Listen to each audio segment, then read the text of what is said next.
खाली घर एपिसोड 3।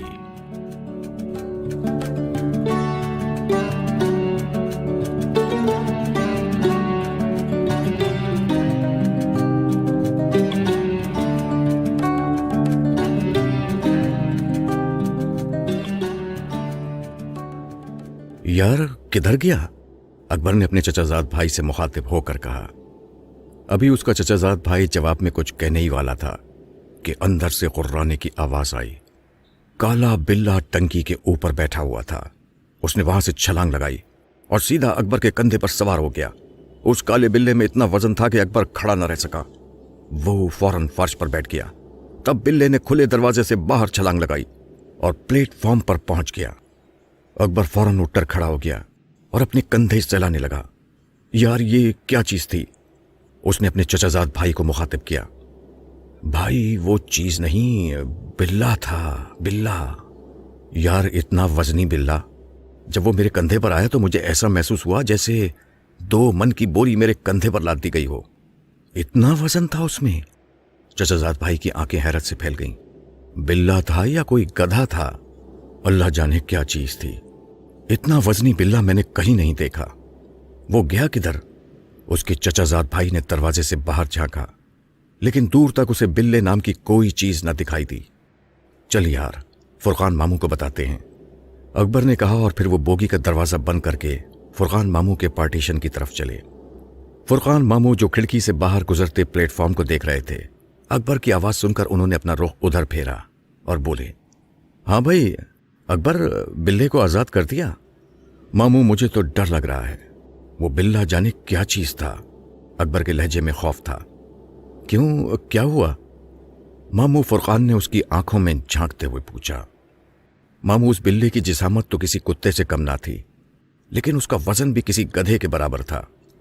मामू मेरे कंधे अभी तक दुख रहे हैं, ये कहकर अकबर ने सारी तफसील बता दी। अच्छा।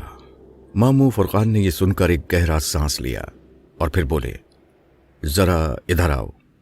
अकबर उनके करीब चला गया। फुरकान मामू ने उसके कंधे को सूंघ कर देखा, फिर उसकी कमीज हटाकर कंधा देखा। उसके कंधे पर गर्दन के नीचे एक हल्का सा खराश का निशान था, जैसे वहां उस बिल्ले का नाखून लगा हो। खाल छिल गई थी और खून की एक बारीक लकीर बन गई थी। अकबर, तुम्हें ऐसे ही वहम हो रहा है। एक बिल्ले में भला इतना वजन कैसे हो सकता है? असल में वो तुम्हारे ऊपर कूदा इस अंदाज में होगा कि तुम तवाज़ुन बरकरार न रख सके। फुरकान मामू ने उसे समझाने की कोशिश की, लेकिन खुद उनके चेहरे पर फिक्र की लकीर गहरी होती जा रही थी। वो नहीं चाहते थे कि अकबर, जिसकी शादी होने जा रही थी, किसी डर खौफ में मुब्तला हो जाए। अब वो अच्छी तरह समझ गए थे कि वो काला बिल्ला क्या शय था। वो दिल ही दिल में अल्लाह का शुक्र अदा कर रहे थे कि वो बगैर कोई नुकसान पहुंचाए इस बोगी से चला गया था। जबकि उन लड़कों ने उसकी जूतों से खूब पिटाई भी की थी, उसे एक जगह चैन से न बैठने दिया था। फुरकान मामू बड़े जहांदीदा आदमी थे। 60-62 साल के होंगे, लेकिन देखने में 50 से ज्यादा के न लगते थे। कसरती बदन के मालिक थे, खूब चाको चौबंद थे। वो मुश्किल से ही बीमार होते थे। बीमार होते तो कभी डॉक्टर हकीम के पास न जाते, टोने टोटकों से अपना इलाज खुद ही कर देते। फुरकान मामू जगत मामू थे। क्या छोटा क्या बड़ा, सब उन्हें मामू कहते थे। छोटे बच्चे खैर उन्हें कहते ही मामू थे, लेकिन मजे की बात यह थी कि उन बच्चों के दादा भी उन्हें मामू कहकर पुकारते थे। फुरकान मामू मस्त मलंग आदमी थे। अपने से बड़ों को मामू कहने पर नाराज नहीं होते थे। वो रोजे नमाज के पाबंद थे, कुछ अमलियात से भी वाकिफ थे, झाड़ फूंक भी कर लिया करते थे। लेकिन ये अमलियात, ये झाड़ फूंक सिर्फ खानदान तक महदूद थी। कराची की एक पुररौनक मार्केट में उनके कपड़े की दुकान थी। अलीगढ़ में उनके तालों का कारखाना था। पाकिस्तान आने के बाद भी उन्होंने यहाँ ताले बनाने की कोशिश की, लेकिन कारीगरों की अदम दस्तयाबी की बिना पर उन्होंने अपना कारखाना बंद कर दिया और कपड़े की दुकान खोल ली। कपड़े की वो दुकान जो शुरू में एक छोटी सी दुकान पर मुश्तमिल थी, अब 4 दुकानों तक वसअत इख्तियार कर गई थी। नेक नियत आदमी थे, इसलिए पुरसुकून और खुशहाल जिंदगी गुजार रहे थे। हर शख्स के दुख सुख में काम आना उनकी जिंदगी का नस्ब-उल-ऐन था। खानदान की कोई तकरीब उनके बगैर फीकी ही रहती थी। वो बाग व बहार तबीयत के मालिक थे। बच्चों में बच्चे बन जाते, बड़ों में बड़े हो जाते। किस्से कहानियां उन्हें बहुत याद थे। जिनों से उन्हें बचपन से दिलचस्पी थी। अलीगढ़ में जिस घर में उनका बचपन और जवानी गुजरी थी, उस घर में भी असर था। गर्मियों के दिन में जब वो खुली छत पर सोने के लिए लेटते तो कभी कभी उन्हें ऐसा महसूस होता जैसे कोई साया उनके ऊपर से गुजर गया हो। चांदनी रातों में खास तौर पर ऐसा होता। एक रात 2 बजे के करीब उन्होंने फड़फड़ाहट की आवाज़ सुनी। उन्हें ऐसा महसूस हुआ जैसे कोई कबूतर छत से उड़कर गया हो। उनका घर 3 मंजिलों पर मुश्तमिल था। घर वालों की रिहाइश ज़्यादातर दूसरी मंजिल पर थी। नीचे वाला घर तकरीबन खाली पड़ा रहता था। कोई मेहमान वगैरह आ जाता तो आबाद होता, या कोई मिलने जुलने वाला आ जाता तो कुछ देर के लिए बैठक खुल जाती। हाँ, गर्मियों के दिनों में घर वाले दोपहर को ऊपर वाले घर में आ जाते, क्योंकि नीचे का घर अलीगढ़ की झुलसा देने वाली गर्मी और आग लगा देने वाली लू में वो गोशाए आफियत समझा जाता। उस सफ़ेद दाढ़ी वाले आदमी को फुरकान मामू ने कई मर्तबा देखा था। दोपहर को सोते सोते अचानक उनकी आंख खुल जाती तो वो शख्स उनकी पांती पर बैठा नजर आता। वो कोई लंबा चौड़ा आदमी था। अंधेरे कमरे में वो साफ नजर आता। उसका सीधा हाथ कंधे तक उठा होता और उंगलियां इस तरह मुड़ी होती जैसे कोई पंजा लड़ाने के लिए हाथ बढ़ाए। वो हमेशा एक ही हालत में नजर आता था, खामोश बैठा रहता, हाथ ऊपर उठाए। उसे देखकर मामू फुरकान के जिस्म में खौफ की लहर दौड़ जाती थी। उनमें भागने या चीखने की हिम्मत भी न रहती। जिस्म पसीने में शराबोर हो जाता। जब वो पूरी तरह जाग जाते तो वो उठकर फौरन खिड़की खोलते। रोशनी होते ही वहां कुछ न रहता। उस पुरस्कार आदमी ने उन्हें कभी नुकसान न पहुंचाया था। उस पुरस्कार आदमी के अलावा उस नीचे वाले घर में उन्हें छोटे छोटे आदमी भी नजर आते थे। वो रात को अपने वालिद के किसी मेहमान या अपने दोस्त को बैठक में बिठाने के लिए नीचे वाले घर में जाते तो कभी कभी उन्हें अंधेरे में वो बोने भी दिखाई देते जो उन्हें देखकर इधर उधर छुप जाते। उन बोने आदमियों को उन्होंने कई मर्तबा जागती आंखों से देखा था। उन बोनों ने भी उन्हें कभी नुकसान नहीं पहुंचाया था। अब फुरकान मामू ने वतीरा बना लिया था कि उन्हें अगर नीचे जाकर बैठक खोलनी होती तो नीचे वाले घर का ताला खोलकर वो चंद लम्हे तवक्कुफ करते और फिर दरवाज़ा खोलकर अंदर जाते ताकि ताला खुलने की आवाज़ सुनकर वो इधर उधर छुप जाएं। ये घर बहुत पुराना था। ये घर फुरकान मामू के दादा ने बनाया था। कहते थे कि उस जमाने में दूर तक कोई आबादी नहीं थी, बस चारों तरफ खेत ही खेत थे। करीब ही एक कब्रिस्तान भी था। फिर आहिस्ता आहिस्ता उस इलाके पर आबादी उभरने लगी और देखते ही देखते ये आबादी सारी खेतों को निगल गई। बस कब्रिस्तान बाकी रह गया। फुरकान मामू को अपने वालिद के बजाय अपने दादा से ज्यादा लगाव था। इसकी वजह यह थी कि उनके वालिद सरकारी मुलाजिम थे और ज्यादातर दौरों पर रहते थे, जबकि दादा रिटायर्ड जिंदगी गुजार रहे थे। वो हमा वक्त घर पर होते। दादा को भी फुरकान मामू से बहुत मोहब्बत थी। वो उन्हें हर वक्त अपने साथ लगाए रखते थे। घर से बाहर जाते तो फुरकान मामू उनके साथ उंगली पकड़े चले जा रहे हैं। दादा उन्हें अपने कंधों पर बिठाए हुए होते। मामू फुरकान ने कुरान शरीफ अपने दादा ही से पढ़ा था। उनके दादा रेलवे में गार्ड थे। उन्हें पीरों फकीरों से बहुत दिलचस्पी थी। जब तक वो जिंदा रहे उनके घर अजीब अजीब किस्म के लोग आते रहे। कभी घर के आंगन में कव्वालियां हो रही हैं, कभी वजीफे वजाइफ पढ़े जा रहे हैं। फुरकान मामू का बचपन उसी फजा में गुजरा। उन्हें भी वजीफे वजाइफ और अमलियात से दिलचस्पी हो गई। फुरकान मामू के दादा जिन्नात के बहुत से किस्से सुनाते थे। उनमें एक किस्सा दादी का भी था। यह किस्सा उनकी शादी से पहले का था। शादी के बाद भी दादी पर कुछ अरसा असर रहा, जिसे दादा ने मशहूर आमिल से दूर करवा दिया। हुआ ये कि गर्मियों का जमाना था। दादी छत पर नहा रही थीं कि यकायक उनकी आंखों में अंधेरा छा गया। फिर जब आंखों का अंधेरा दूर हुआ तो उन्होंने अपने सर पर लाखों कबूतर उड़ते देखे। ये इतनी तादाद में थे कि दोपहर होने के बावजूद सूरज उन उड़ते कबूतरों की ओट में छुप गया था। चारों तरफ अंधेरा छा गया था। इस मंजर की दहशत से दादी अपने होश गंवा बैठी। जब उन्हें होश आया तो उन्होंने खुद को चारपाई पर पाया। फिर उन्हें ख्याल आया कि वो तो छत पर नहा रही थीं। उन्होंने घबराकर अपने जिस्म को देखा। वहां कपड़े मौजूद थे और सामने उनकी वालदा बैठी थीं। उन्होंने दादी को बताया कि जब तुम बहुत देर तक ऊपर से नहाकर नहीं उतरी तो मुझे तशवीश हुई। मैंने नीचे से ही तुम्हें आवाज़ें दी, लेकिन तुमने कोई जवाब न दिया। तुम्हारा जवाब न पाकर मैं परेशान हो गई। जल्दी से भागी हुई ऊपर आई तो देखा तुम बेहोश पड़ी हो। मैंने नीचे से रफ़ीक़ा और सुल्ताना को आवाज़ दी। उनकी मदद से तुम्हारी हालत दुरुस्त की, फिर तुम्हें कुछ होश आया तो हम तुम्हें नीचे उतार लाए। नीचे आकर तुम फिर बेहोश हो गईं। अब तुम्हें दोबारा होश आया है। आखिर तुम्हें क्या हुआ था? मैंने तुम्हें 1000 मर्तबा मना किया है कि ऊपर छत पर जाकर न नहाया करो, और वो भी भरी दोपहर में, लेकिन तुम बाज ही नहीं आती। दादी ने अपनी वालदा को सारी तफसील बता दी कि नहाते नहाते उनके साथ क्या वाकया पेश आया था। कुछ अरसे बाद घर वालों ने इस वाक़े को भुला दिया, लेकिन फिर एक दिन अचानक उनकी हालत बिगड़ गई। उन्होंने बैठे बैठे झूमना शुरू कर दिया। दादी के बाल बहुत लंबे और रेशम की तरह नरम थे। उनकी चोटी घुटनों से नीचे लहराती रहती थी। उन्होंने बैठे बैठे जब झूमना शुरू किया तो उनकी चोटी बंधी हुई थी और वो सर की जुम्बिश के साथ एक दायरे में घूम रही थी। फिर वो चोटी खुद ब खुद खुलना शुरू हुई। चंद मिनट्स में उनके बाल बिल्कुल खुल गए और उनका चेहरा बालों से ढक गया, लेकिन झूमना अभी तक जारी था। बच्चे खौफजदा होकर कमरे से बाहर गए थे। दादी की छोटी बहन रफीका भी उस मंजर की ताप ना ला सकी। अलबत्ता रफीका से बड़ी बहन सुल्ताना कमरे में ठहरी रही। दादी की वालदा भी मौजूद थीं। उस वक्त घर पर कोई मर्द न था। अगर होता भी तो वो क्या करता? जब दादी को झूमते हुए काफी देर हो गई तो उनकी वालदा आगे बढ़ी और उन्होंने दादी के करीब बैठकर उन्हें अपने बाजुओं में लेना चाहा, लेकिन दादी ने उन्हें एक झटका देकर अलग कर दिया और गुस्से से बोली, क्या करती है? अलग हट, देखती नहीं कि हम आए हुए हैं। ये दादी की आवाज न थी, ये कोई मर्दाना आवाज थी। दादी की आवाज के साथ शक्ल भी बदल गई थी।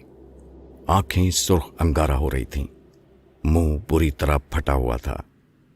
दादी के मुंह से जो मर्दाना आवाज सुनी तो उनकी बहन सुल्ताना उठकर भागी। अब कमरे में दादी की वालदा रह गईं। तू बैठी यहां क्या कर रही है? तू भी जा, और उस वक्त तक अंदर न आना जब तक हम यहां हैं, दादी ने गुस्से से कहा। दादी की वालदा ने दादी का नाम लेकर पुकारा, कुलसुम। अपना नाम सुनकर दादी ने गर्दन घुमाकर अपनी वालदा को देखा। उनकी शक्ल देखकर वालदा को पसीना आ गया। वो दादी की शक्ल ना थी, वो जाने किस खबीस की शक्ल थी। दादी की वालदा को खौफजदा देखकर दादी ने खौफनाक कहका लगाया, जा बुढ़िया जा, हमें अकेला छोड़ दे। दादी की वालदा को अगरचे खौफ महसूस हो रहा था, लेकिन वो फिर भी टस से मस ना हुई। तब दादी ने वालदा की चोटी पकड़ी और खड़ी हो गई।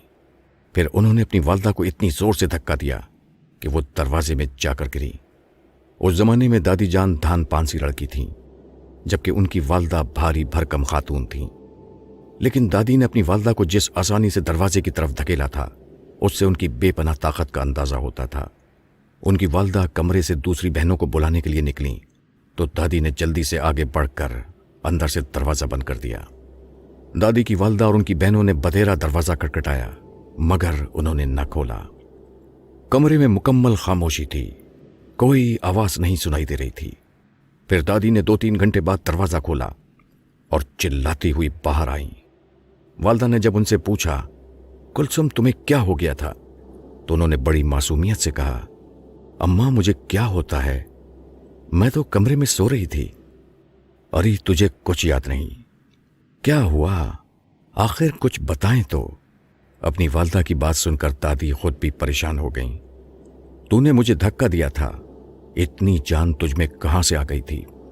अम्मा, मैंने आपको धक्का दिया था? दादी उलझन में पड़ गईं। तेरी सूरत भी बदल गई थी, तेरी आवाज भी मर्दाना हो गई थी।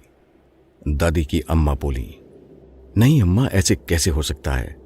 दादी को यकीन नहीं आ रहा था। तेरी बंधी हुई चोटी खुद ब खुद खुल गई थी, दादी की वालदा ने इंकिशाफ किया। ये सुनकर दादी ने अपनी चोटी पीछे से आगे की और वालदा को दिखाकर बोली, अम्मा ये तो बंधी है, तूने बाद में बांध ली होगी।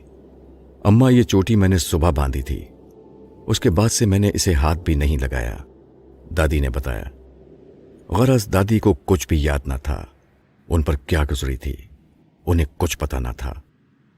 बस फिर इसी तरह चलता रहा। दादी कुछ दिन ठीक रहती, फिर बैठे बैठे झूमने लगती और फिर गैर इरादी तौर पर उनसे जो हरकत सरजर्द होती वो होश में आने के बाद याद न रहती। एक दिन दादी चूल्हे के पास बैठी थीं कि बैठे बैठे झूमने लगीं। दादी की वालदा रोटी पकाने में मसरूफ थीं। उन्होंने दादी को जो झूमते देखा तो फौरन रोटियां छोड़कर उन्हें चूल्हे के पास से उठाने लगी। उन्हें खतरा था कि कहीं उनके बाल चूल्हे की आग की लपेट में ना आ जाएं। दादी की वालदा ने हाथ बढ़ाया ही था कि दादी हुर्रा कर बोली, अपने गंदे हाथ परे रख, मालूम नहीं कि हम आ गए हैं। आप अंदर चलें जी, वालदा ने बड़े एहतराम के साथ कहा। कमरे में बैठें, यहां बाल ना जल जाएं। हमारे होते हुए इसे कोई नुकसान नहीं पहुंच सकता। ए बुढ़िया, ये बता, क्या तू बीन सुनेगी? दादी ने मुस्कुराते हुए वालदा की तरफ देखा। हाँ सुनूंगी, क्यों नहीं सुनूंगी, लेकिन यहां तो कोई बीन नहीं है। दादी की आवाज पर अम्मा बोली, बीन नहीं है? दादी ने वालदा का मजाक उड़ाने वाले अंदाज में कहा, ये जो है ये तो फूंकनी है। अरे तू क्या जाने ये क्या है, ला इधर दे मुझे। ये कहकर दादी ने अपनी वालदा से फूंकनी छीन ली। फिर दादी ने उस फूंकनी को दोनों हाथों में लेकर मुंह में दबा ली और जब फूंक मारी तो वो सपेरे की बीन की तरह बज उठी।